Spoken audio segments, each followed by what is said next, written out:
Welcome back to Havana Media. My name is Boniface Owino, and as usual, I'm going to be your host for today. I've got 3 top stories to talk about. But before we do that, I would like to appreciate those who have been giving us your support, because without your support, this channel cannot grow and it cannot reach where it has reached. Just a reminder, if you're also meeting for the first time, don't forget to click the subscribe button. You can also like and share and drop me a comment and tell me where you're watching us from and how these videos are reaching you. Thank you very much. May God bless you. People like Elme254, people like Billion. We also have the caps, if at all, because you are asking for the hood. We also have the caps. If at all you want one, you can just tell me at the comment section so that we organize on how you can get yours when you'll be coming back to Kenya. And also those who are interested, you can just tell me at the comment section so that we can link up and I tell you how you can get them. It's a way of showing your support to the channel, and maybe when you have it in your house, when you have the hood, walking around with it. Also when you have the cap with you in your house, doing all your stuff. It's amazing. It's amazing. So I really appreciate if you want one. You can just tell me at the comment section so that I can give you a link on how you can get them. Jumping back to our discussion. I'll start with this issue of Linda Jamii operation, because that is what I promised before in the previous video that I'll discuss. The Linda Jamii operation decided to file a report and take the president together with Rigathi Gachagua in court, and wanting them to vacate the office or to resign, because they've been the work that they're doing, because they've been defeated to do what Kenyans expected them to do. And not only wanting the president and the deputy president to vacate the office, they also want the government to allow protesters to go and protest around State House and the restricted areas, more so State House, to take their petitions to the president so that the president can hear their cry. Operation Linda Jamii files petition to declare act that makes State House, among other protected areas, unconstitutional, wants the court to allow protesters to access State House and present their petition. Now, there is one of them that sent me a message here. Let me just read for you. We filed a petition this morning to declare that the act that makes State House, among other protected areas, is unconstitutional and should allow protesters to access them and present their petition. Should allow Gen Zs to be able to do their peaceful protest in front of State House. Before we had dispatched notice for the protest to all the state houses and state lodges. We have also done notice to all the police stations, regional police commanders, and IG to facilitate this protest. They have been received by them, and only Mombasa has called to decline the notice. The protests are to take place tomorrow, and the court has made the decision today. The court has to make the decision today. Ruto must be given pressure in order for him to listen to Kenyans. To listen to Kenyans, because Kenyans are tired of his rule. That is why I'll not mention the name. Sometimes it's good to keep some information private. But I just want you to know this is what I wanted you to know, that this is the petition is serious. The filed case is serious. The filed petition is serious, by the way. The operation Linda Jamii are very serious. They filed a report. They filed it, and I don't know if you can. I don't know if at all it will be very easy. Let me just show you this. This one. I just want you to.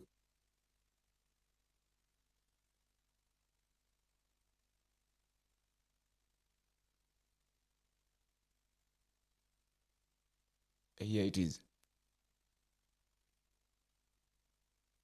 I know some of you will want to see it, but let us just, there are some of the things that I've told you. Some things are better kept somehow. It's not like I'm trying to hide something, but let me just keep it still. But I'll talk about it. I'll explain it. I just wanted you to know that it is out. The petition is out. This one.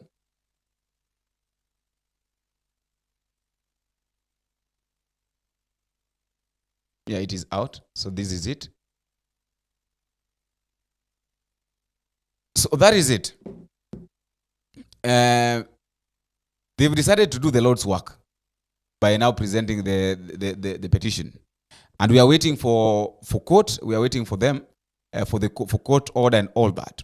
Now that one aside. Now the second story is about this issue of Rigathi Gachagua. Maminista wameteuliwa. Sisi hatuna shida kwa sababu sisi katika eneo hili bado poteza chochote. Rebecca Miano amerudishiwa yake. Murang'a tumepata, Kirinyaga tumepata, Kiambu tumepata, Embu tumepata, Meru tumepata, Nakuru tumepata. Kuna shida. Wale Tharaka Nithi tumepata. Sasa hao wengine wakuja tufanye kazi. Kwa sababu mimi kama deputy president, kazi yangu ni kumsaidia rais na kuwa mwaminifu kwake na kumheshimu. Ili ameamua, mimi nafuata kwa sababu mimi ni msaidizi wake. Na siwezi bishana na yeye. Kwa hivyo yale yote amefanya, sisi tumekubali. Yangu nimetetea na imefanyika. Mimi nimesema niangaliliwe hii, imeangaliwa. Sisi tunaendelea. Kwa hivyo hakuna shida na sisi tunaendelea kuwa waangalia. Rigathi Gachagua is made a statement, and there is something that Rigathi Gachagua, as we normally say, some people are saying that Rigathi Gachagua is a tribalist, and sometimes we took it as if Rigathi Gachagua is just a normal guy. But now this one is very serious. Gachagua is saying something very sensitive here, that after all, the nomination is okay because after all we got what we wanted. I support William Samoei Ruto for what he has done, because we found what we wanted. So, and he explains very well that they've achieved six yeses. They've been given 6 yeses, at least each one from each area of Mount Kenya. One from Meru, one from Nyeri, one from Kiambu, are you seeing like that? And I've been wondering that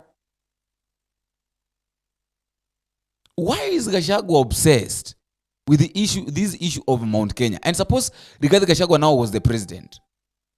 Would Rigathi Gachagua, in real sense, Rigathi Gachagua work for Kenyans, or will he only work for the people of the mountain? It's really true, this statement that people were saying that Rigathi Gachagua is tribalistic. Because I've never heard Rigathi Gachagua talking about any statement that he leaves Mount Kenya behind.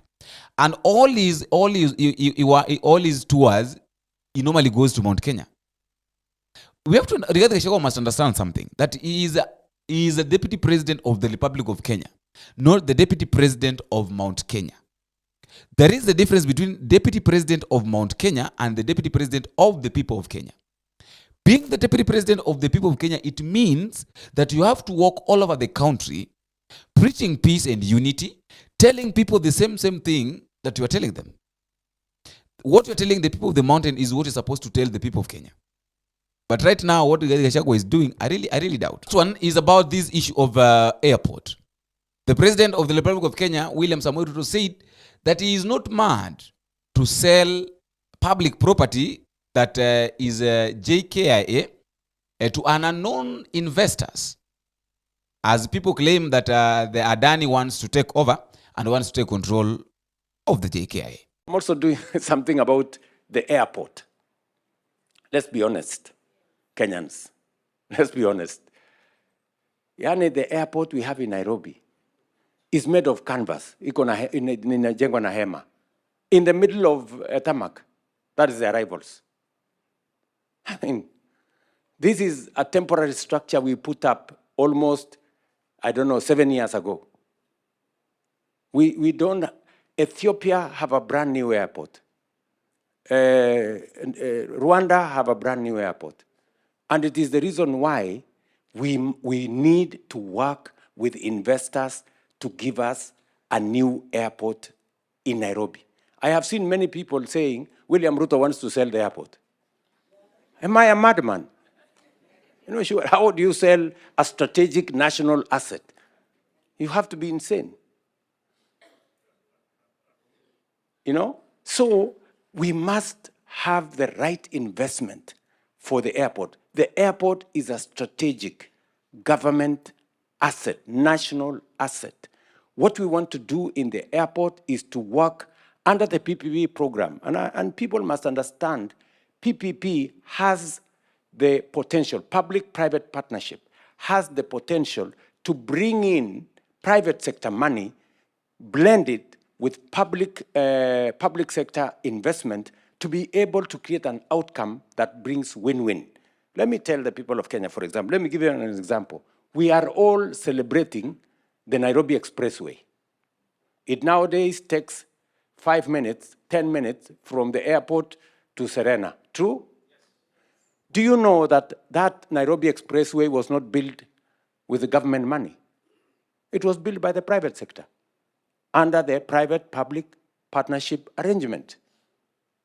And that is the model that we are going to use to extend the superhighway from Nairobi to Nakuru, to Eldoret, to Malaba. That is what we're going to use to do many of our roads. That's what we want to do with our airport. We want to work with the private sector for them to do 3 things that are critical for our airport: to build a new terminal, to build a new runway, and to make sure that we refurbish what we have and remove the canvas. Ile hema iko hapo ambayo sasa ni arrivals. It's a very shameful thing. The airport we built in 1970, I saw the plaque there, Jomo Kenyatta. That so many, almost 50 years ago. Now, the capacity was 7 million passengers. Last year, we had almost 9 million passengers. We are actually 10 years behind schedule in modernizing our airport. Other countries are ahead of us. I want to persuade us as Kenyans. Let us not buy into fake news. Let us not buy into propaganda. There is no government that can sell a national asset, a strategic national asset like the airport. We are going to work in an open and transparent manner to make sure that we develop the airport using legal instruments that can be audited by Parliament and by other agencies to make sure that they bring value to the people of Kenya. So the same thing that Hersi is saying, to develop the infrastructure here. We do not have sufficient conferencing facilities. The KICC we have in Nairobi was built through Arambe, imagine, by KANU, those days. And then it was taken over by government. It is now 50 years old. We need a modern conferencing facility if Kenya is truly going to be a hub for tourism. We need one in Nairobi, we need one in Mombasa, and that's why we are working with the former Mombasa resort here to see how we can get investors to be able to develop new conferencing facilities. There is no way you can tell us that you are trying as much as you can to work with the unknown investors, to bring the investment in Kenya so that you can make sure that the airport that we have, so that you can make sure that these investors bring in new airport in Kenya, yet we have got Jkia. These are just stories. These are just stories to divert the attention of Kenyans from the real thing. The real thing is, even the workers themselves have been threatened that if the Adani takes over, they're going to lose their work. They're going to lose their jobs. So which means that the Chinas are going to come in, being led by the Adani. Adani is an unknown investor, which no one wants to talk about. Even Ruto himself, in as much as he's trying to defend himself, he doesn't want to tell us who the Adani is. Just telling us is the investor that is coming to invest in Kenya. How can an investor, and I talked about this in the last video, when I was talking about the issue of Jkia. How can an unknown investor come to Kenya to invest without anybody consent, without the government knowing? Now, that one brings us to this question, that who is fooling who? Between Kenyan government, between William Samoei Ruto and us, who is fooling who? Because for us Kenyans, we know that Jkia is being sold. William Ruto is telling us that he's not stupid, he's not a fool to sell Jkia. That is all I had for today. I don't know what to think. You can also tell me what you think at the comment section. And until we meet again in the next video, if it is possible, I've been your host, Boniface Awino. Bye-bye.